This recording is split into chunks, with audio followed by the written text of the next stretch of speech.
I am Margaret Collins, 62 years old, and I work as an estate transition manager. For most of my career, I have been called into wealthy households during their final days, sorting through files, arranging legal transfers, and witnessing the last signatures of people preparing to leave everything behind. It is not glamorous work, but it is steady. And until a few nights ago, it was predictable. That night inside the Hawthorne mansion, predictability ended. Terrence Hawthorne, the industrial investor whose fortune shaped half of Connecticut's infrastructure, exhaled one last shallow breath in his private study. The silence that followed was so complete that even the antique clock on the mantel seemed to hesitate. Attorney Aaron Blake, seated only a few feet away, cleared his throat and announced the terms of the will. Every asset, every property, every share of business interest would pass not to the extended family who had circled this estate for years, but to the daughter he had been forced to give up for adoption 6 decades earlier. The words cut through me like a blade. I had been hired to manage his estate documents, not to stand at the center of them. Yet Aaron's eyes fixed on mine, steady and deliberate. As he asked for my full legal name, my hands tightened around the leather folder I carried, and I heard my own voice answer, low but unshaken, Margaret Collins. The air shifted as if everyone in the room recognized what came next before I did. The daughter Terrence Hawthorne had been searching for his entire life was me. The announcement had barely settled in the air when the door of the study opened and Lydia Hawthorne Drake swept in, flanked by her 2 brothers. Her eyes went straight to the will on the desk, then to me.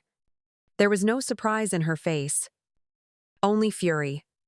She accused me of being a manipulative opportunist, the kind of woman who positions herself close to an aging man in his final months and then claims the fortune.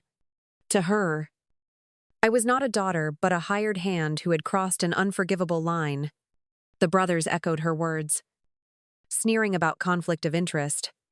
I had been paid to manage their uncle's estate, they said, and now I stood to gain everything. Reporters outside the gates were already circling the story, spinning headlines that painted me as a schemer who had orchestrated her way into a fortune of $63 million. For the first time, I felt the heat of judgment not from strangers but from the family that believed they had the only rightful claim. I forced myself to hold their gaze. Terrence had kept his personal affairs strictly separate from the business portfolios. Lydia managed under limited power of attorney. He had chosen to keep control over his private life until the very end. That separation mattered. And I said it aloud. If Lydia had been as loyal as she claimed, she would have known what he wanted. Instead, the evidence was clear Terrence had made his choice freely. The room filled with tension that seemed to vibrate against the paneled walls. I realized this fight would not be about grief or legacy but about control. And it left a question hanging in the air that no court could avoid: who deserved to inherit. The blood relatives who expected everything, or the daughter none of them wanted to admit existed. Aaron Blake knew the accusations from Lydia would not fade with time. Within days, he asked his associate Simone Kerr to begin combing through the ledgers and account transfers that had passed through Terrence Hawthorne's businesses. Simone had the kind of sharp eye that found irregularities where others only saw numbers. What she uncovered sent a chill through me. Large transfers had been made from Terrence's personal accounts into ventures managed solely by Lydia. The signatures approving those movements were stamped under her limited power of attorney, a document meant to cover commercial portfolios, not private holdings. The deeper we went, the more troubling the pattern became. Alongside the transfers, Simone discovered notes in Lydia's handwriting on medical correspondence. Adjustments to medication had been requested during the same windows when major papers were signed. The connection was impossible to ignore. Each time Terrence authorized a significant financial move, the dosage logs showed he had been altered just enough to quiet resistance. Late one evening, I turned the key Aaron had given me to a desk drawer in Terrence's study. Inside, carefully hidden beneath correspondence, was a packet of letters in his own hand. One was a direct statement naming Lydia as the person who had threatened to have him declared incompetent. Another detailed how she exceeded the scope of her power of attorney repeatedly. Tucked beside them lay a velvet case holding a locket engraved with the initials JW. Inside was a photograph of a young woman I had never known but instantly recognized Jennifer Walsh. My birth mother and a folded note that read in faded ink. For my baby girl, you are loved more than you will ever know. Holding that locket, I felt the threads of two battles tighten into one. This was not just about inheritance. It was about proof that Terrence had fought, in his own quiet way, against a relative who had tried to control every aspect of his life. The headlines were merciless. Estate manager turns heiress overnight ran beside photographs of me walking through the iron gates of the Hawthorne property. Lydia's circle fed the press stories of a scheming outsider who had positioned herself for a fortune. I knew silence would only tighten their grip on the narrative. With Aaron Blake's guidance, I called a short press gathering at the foot of the mansion's long drive. I stood before the cameras and spoke plainly.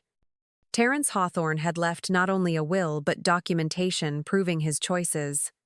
Every record would be submitted to the court. I told them I had no intention of hiding. Then I announced the first step in honoring my birth mother, the creation of the Jennifer Walsh Foundation, beginning with $2 million directed to adoption reunification programs. A stunned hush followed. Suddenly, the story was not about greed but about legacy. About a daughter acknowledging the woman who had carried her and the man who had fought to reclaim her. I left the reporters with one pointed question. If Lydia Hawthorne Drake had been the loyal steward, she claimed, why had she adjusted her uncle's medication and transferred money beyond her authority? The silence behind the cameras said more than any headline. The narrative had shifted, and the burden of proof no longer rested on me alone. The first hearing drew a crowd that pressed into the wood-paneled courtroom as though the fate of the Hawthorne estate was a public spectacle. Lydia Hawthorne Drake's attorneys opened with force, declaring that I, Margaret Collins, had taken advantage of an elderly man during his final decline. They argued that the DNA reports could have been manipulated and that Terrence's decisions bore the marks of undue influence. To them, I was not a daughter but a convenient stranger with motive and access. Aaron Blake rose with the calm precision of a man who had expected every word. He laid out the timeline of Terrence's investigation, showing that private investigators had been hired months before I entered the mansion. He placed before the court photographs of Terrence with Jennifer Walsh, my birth mother, images taken long before any claim of manipulation could be imagined. He introduced the DNA results, run through multiple laboratories, each confirming without question that I was Terrence's biological child. Then came the testimony that shifted the air in the room. Mrs. Doyle, the longtime housekeeper, took the stand. She recounted overhearing Lydia threaten to have Terrence declared incompetent if he revealed my identity. She admitted she had once accepted money to remain silent, but she now stood ready to tell the truth. Her words cut through the polished arguments like glass. For a moment, the courtroom was still. Lydia's attorneys scrambled to reframe the narrative, insisting their client had acted only to protect family interests. But the record was set. The judge leaned forward, eyes sharp, and ordered that the hospital's original medical files be submitted for review before a final decision could be reached. The case would resume the next morning, and the weight of evidence had already begun to shift. That night, the house felt heavier than usual, every corner filled with the memory of arguments and half-truths. I sat with Simone Kerr in the study, papers spread across the desk. When she slid her laptop toward me, her voice was steady, but her eyes betrayed the weight of what she had found. It was a chain of emails between Lydia Hawthorne Drake and a private medical coordinator, sent outside of the hospital's secure system. The language was clinical, but the intent was unmistakable. Lydia instructed the coordinator to keep Terrence lucid enough to sign but subdued enough to comply. We cross-checked the hospital medication logs against the dates of major financial transactions. The correlation was exact. Each signature granting Lydia access to funds coincided with a downward adjustment in pain medication or a suspicious alteration in his treatment plan. The pattern was too consistent to dismiss as coincidence. Terrence had not simply been frail. He had been managed, nudged into docility whenever Lydia needed his pen on paper. As I read the emails, anger gave way to a cold clarity. This was no longer a matter of contested inheritance. It was evidence of deliberate medical interference, the kind of manipulation that crossed every ethical boundary. I recorded my thoughts aloud, summarizing what we had uncovered, and saved the files to a secure drive. Aaron would present them to the court in the morning, but I wanted my own copy. Before shutting down the laptop, Simone looked at me and asked the question I had been avoiding. How would the court interpret this? Was it negligence or calculated abuse? I had no answer yet. But I knew one thing: Lydia had treated her uncle's body as another asset to control. That truth would not remain buried. The second hearing opened with the weight of expectation pressing down on every bench. Lydia Hawthorne Drake sat rigid beside her attorneys, her expression carefully arranged. But I could see the tension in the way her hands clenched the table. This time, Aaron Blake did not begin with DNA or sentimental testimony. He went straight to the documents. He placed the limited power of attorney on the bench, highlighting the narrow scope Terrence had granted authority over commercial properties only. Nothing more. Then he produced the bank records that showed Lydia had exceeded that scope, moving personal funds into accounts under her control. Next came the medical files. Aaron laid out the charts that Simone Kerr had matched against the financial signatures. Each major authorization aligned with a suspicious reduction in medication. Then he presented the emails, displayed on a large screen, in which Lydia directed a private coordinator to alter treatment so Terrence would be lucid enough to sign. The courtroom grew still as those words echoed in the air. Lydia's attorney objected, insisting the correspondence was taken out of context. Aaron countered with a statement from an independent physician who confirmed that the changes had no medical justification.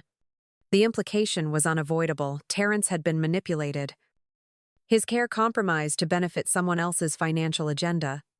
Finally, Aaron played the recorded call in which Lydia, confronted about the emails, admitted she had acted for the sake of the company. Her own voice filled the room, brittle and defensive. The last pretense of loyalty shattered in that moment. When the judge leaned forward, his ruling was deliberate. The will stood as written. An immediate investigation into elder abuse and financial fraud would proceed. Lydia's assets tied to the disputed transfers were frozen on the spot. I exhaled slowly, not with triumph, but with the certainty that Terrence's truth had finally broken through. The verdict left no room for escape. Lydia Hawthorne Drake was stripped of every privilege she had wrapped around herself. The judge's order froze her accounts connected to unauthorized transfers, and the district attorney confirmed that criminal charges for elder abuse and financial fraud were moving forward. Her polished reputation as the family's loyal steward collapsed overnight. The image of control she had carried into court was reduced to headlines describing deceit and exploitation. The private coordinator who had tampered with Terrence's treatment lost his license within days. The medical board moved swiftly once Aaron Blake delivered the email chain, and his name was added to a roster of those facing possible prosecution. For Lydia's brothers, the blow came in a quieter but no less final form. Their civil petitions to contest the will were denied, and they were ordered to cover the mounting legal costs of their failed claims. The three of them, once united by entitlement, stood fractured and defeated. For me, the path forward was not only about inheritance but restitution. From the estate's accounts, I directed $2 million to launch the Jennifer Walsh Foundation, dedicated to reconnecting adopted children with their birth families. Terrence's home would no longer be a fortress of secrets. The guest houses were prepared to host retreat programs for families searching for reunion. Walking through the corridors of the mansion, I felt the balance restored. Every person who had tried to silence the truth was facing consequences. Justice had been measured carefully, and no one who had conspired against Terrence or against me was left untouched. In the quiet that followed the storm, I found myself alone in Terrence Hawthorne's study, the same room where he had drawn his last breath. On the desk lay the locket engraved with Jennifer Walsh's initials. I opened it again, tracing the tiny photograph of the woman who had given me life and the newborn. She had been forced to surrender. The note folded inside, written in her careful hand, still carried the weight of love that had survived decades of silence. For the first time, I felt the fractured pieces of my story settle into place. I was Margaret Collins, the woman I had built through years of work, sacrifice, and resilience. But I was also the daughter of Jennifer Walsh and Terrence Hawthorne, the child they had been denied the chance to raise. That dual truth no longer tore me in two. It anchored me. I whispered a promise to both of them that their sacrifices would not be wasted, and that their love would continue through the foundation I now carried forward. I did not need the Hawthorne name etched beside mine to prove who I was. I needed only the certainty that, after a lifetime of questions, I had finally come home. Lydia Hawthorne Drake faced the full weight of the law she had tried to bend. The charges for elder abuse and financial fraud moved forward, her assets frozen and her reputation dismantled. The private medical coordinator who had altered Terrence's care was stripped of his license, his career ending under the same scrutiny he thought he could escape. Lydia's brothers, once so certain of their inheritance, were left bankrupt by legal costs and barred from any claim on the estate. Aaron Blake and Simone Kerr stepped back into their roles as trusted advisors, now committed to guiding the Jennifer Walsh Foundation as it grew from an idea into a lasting institution. Mrs. Doyle remained at the estate, her testimony having cleared the shadows she once carried, and I, Margaret Collins, walked through the house no longer as an employee or an outsider, but as its rightful heir. Every door that had once been locked against me now opened freely, closing the story of a family who had tried to silence the truth and failed. Thank you for staying with me until the very end of this story.